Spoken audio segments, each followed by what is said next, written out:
Naparami nga ako ng kain for today's video. At dahil parating nga rin ang aking jusawa, kaya ako nakapagluto ng espesyal na manok. Kaya naman isamahan niyo ako nga iluto itong aking chicken inasal inakawali.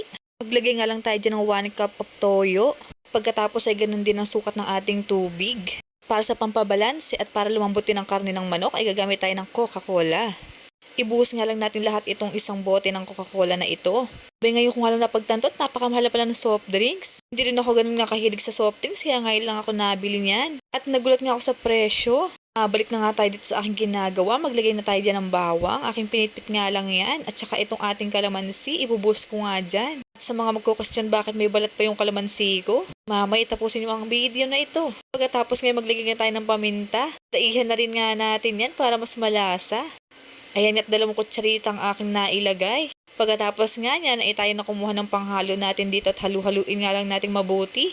Diyan nga pala natin imamarinate yung ating manok na hiniwa. Habang ginagawa ko nga ito, inaamoy ko napakabango nga nito. May pang marinate pala ay nakakatakam na talaga. Kaya may napapaisip ako na napakasarap nga ng aking mailulutong manok. Nagyabang pa ako ng bahagyari ito. Ito na nga ang ating manok, ibabad lang natin dyan yan. Hiniwa ko nga muna yan. Sa gayon ay manok talaga sa laman hanggang buto ang ating minarinate. Ilubog nga lang yan natin mabuti dyan. Pagkatapos ngay baliktarin din natin. Siguraduhin nga natin na nakalubog mabuti itong karne ng manok. Pagkatapos ngayon, hayaan lang natin nakababad yan ng 1 oras. Itong ang ginawa ko, inabot ng 3 oras na nakababad. Hinintay ko nga muna makatulog yung baby ko. At eto na nga't hanguin na nga natin itong manok dito sa pagkakababad niya. Isa-isahin nga lang natin alisin dyan at ilagay natin sa panibagong lalagyanan. Kapag nahango nga natin yan, huwag natin tatapon itong pinag-marinate natin. Sa sobrang taranta ko nga, hindi ko na-videohan kung paano ko alisin yung kalamansi. Isa-isa ko nga piniga yung kalamansi na yan. Dahil may gagawin nga tayo sa pinang-marinate natin. Kung hindi nga natin aalisin yung kalamansi na yan, ipapait yan. Kaya naman isa-isa ko nga pigain yan kanina. At eto na nga, nawala na yung kalamansi. Natira na lang ang bawang. Tingnan nyo nga naman. At eto na nga, pakukuluan nga natin itong pinang-marinate natin kanina. Kuluin nga lang natin yan sa katamtamang apoy nga. At eto na nga, makalipas ng ilang minuto ay kumukulo na nga ito. At dyan sa part na yan, itinatanggal ko nga yung mga bula-bula sa gilid. Dahil yan nga yung lens at dumi na nasa manok kanina.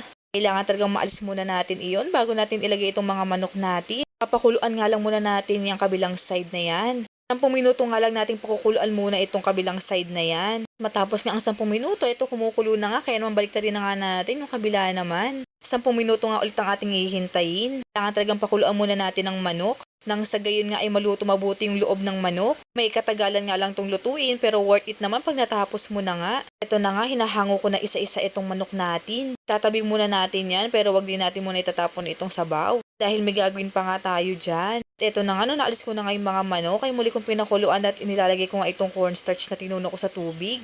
Palalaputin ko nga lang yan. Maya-maya ay gagamitin din natin yan sa manok. At ito na nga, kumuha tayo ng panibagong kawali. Magpainit nga lang tayo dyan ng mantika.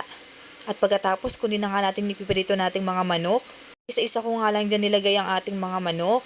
Kalakihan nga ang hiwa ng manok na ito, kaya naman hindi pa magkasya dito sa aking kawali. Kaya nga tatatakot ako sa talinsik ng mantika. At habang hinihintay natin maluto yung kabilang side na yan, ipapahid na nga natin yung pinang-marinate natin kanina. Kaya ako nga nilagyan ng pampalapot para sa ganyan ay kumapit mabuti sa balat ng manok. Ikalat lang natin mabuti yung marinate na yun. Matapos nga ating pahiran yung kabilang side na yan, eto na nga't baliktarin ko na nga itong manok na ito.